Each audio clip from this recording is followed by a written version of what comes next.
and Soames, because they were doing a graduate kind of boot camp, graduate course in analytic philosophy boot camp. And I went for the first session, and afterwards I was talking to Higginbotham. I said, so you want me to do this, or what, should I do this? He says, no, I don't think so.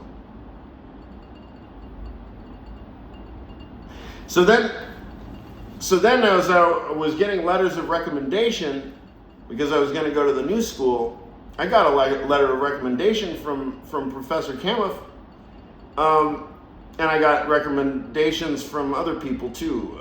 Susanna Draper and Orlando Bentoncourt and a bunch of people in the Jan group, I think.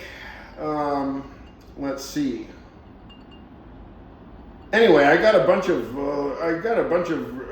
letters of recommendation, but I went to go get a letter from Higginbotham, and I went into the philosophy department at USC. And they said, no, he's in the linguistics building right now, because he was the head of the department, both in linguistics and philosophy. How somebody accomplishes such things is utterly beyond me. It's baffling. Anyway, so I went into the linguistics office and I found him, and I explained the situation. I said, hey, look, I'm applying to graduate school.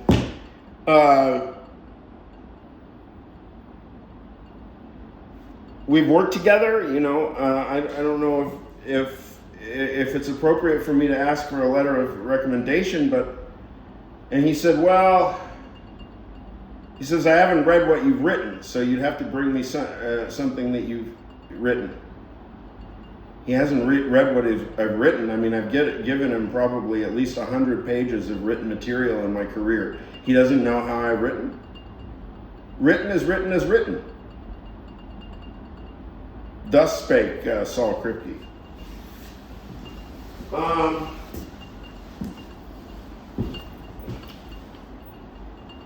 So, of course, I knew that I wasn't going to get any letter of recommendation from him, because nobody's ever liked my writing.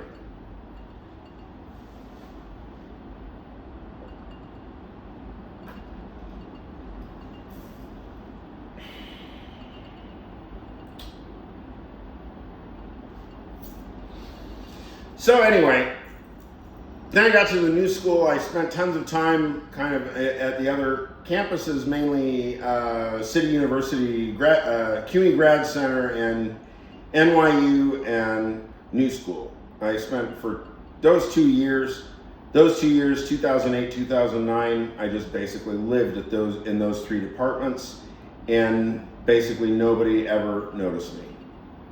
I wonder if there's a single person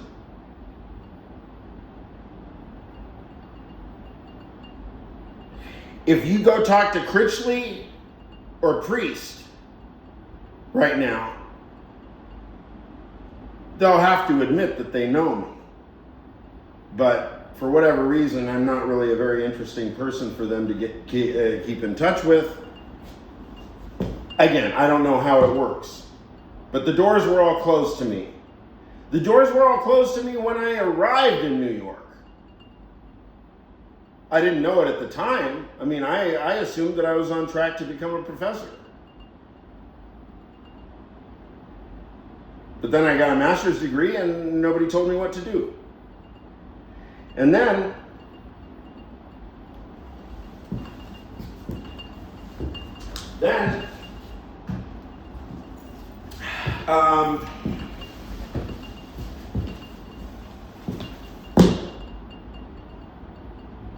at the same time, because of personal, all the way that my personal life is colliding with all of this bullshit, intellectual stuff. I start talk therapy roughly in 2008, and there I remain in talk therapy until just the beginning of this year, which is 2025. So really, there's an unbroken of talk therapy from 2008 to 2025. So that's 15, 16, 17 years of talk therapy. Is that right? That sounds crazy. So let me do it again. 2008 and 9 and 10. So that's 2 years and another 10 is 12. That gets us to 2020 plus 5. 2025. 17 years. It's hard to believe. 17 years of talk therapy. Richard Engel, Linda Wilkes, Jim Buse, Joel Miller, Jacob Harasti,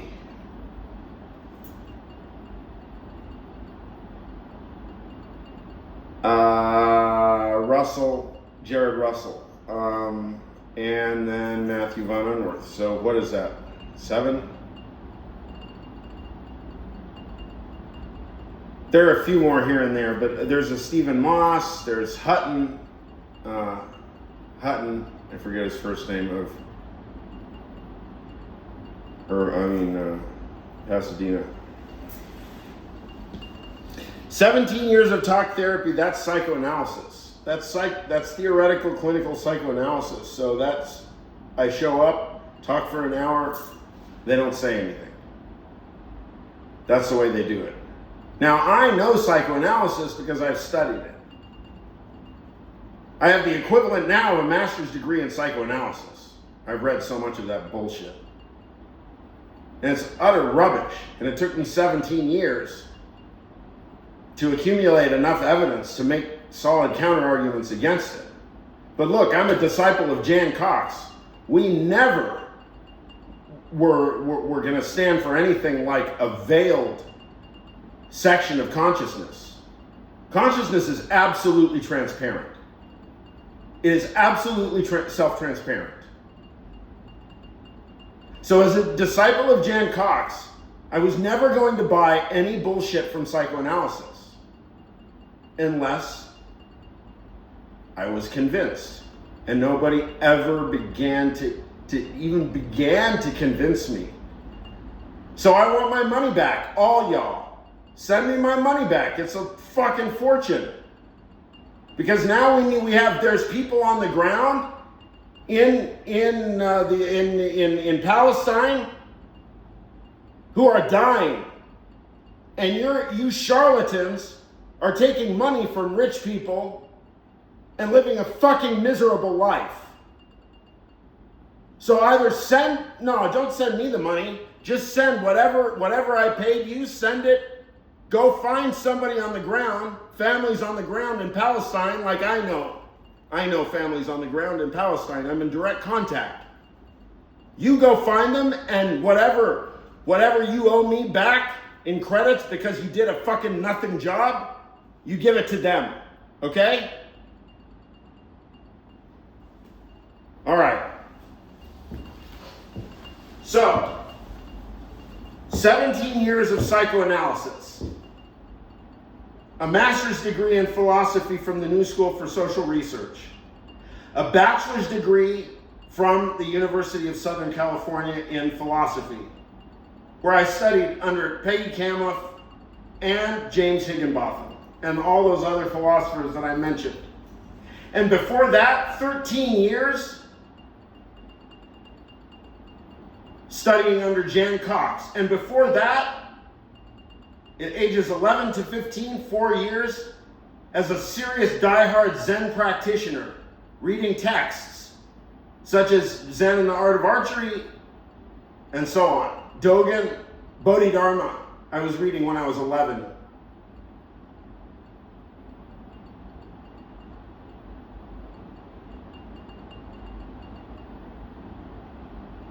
So roughly, those are my intellectual influences.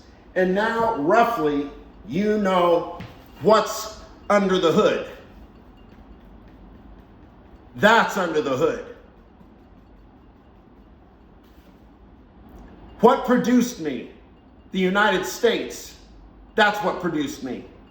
Not Peggy Kamhoff, not James Higginbotham, not Jan Cox, Not Alan Bass, not Matthew Von Unworth, not Jared Russell, not Constantine Forgatis, kind of Dale.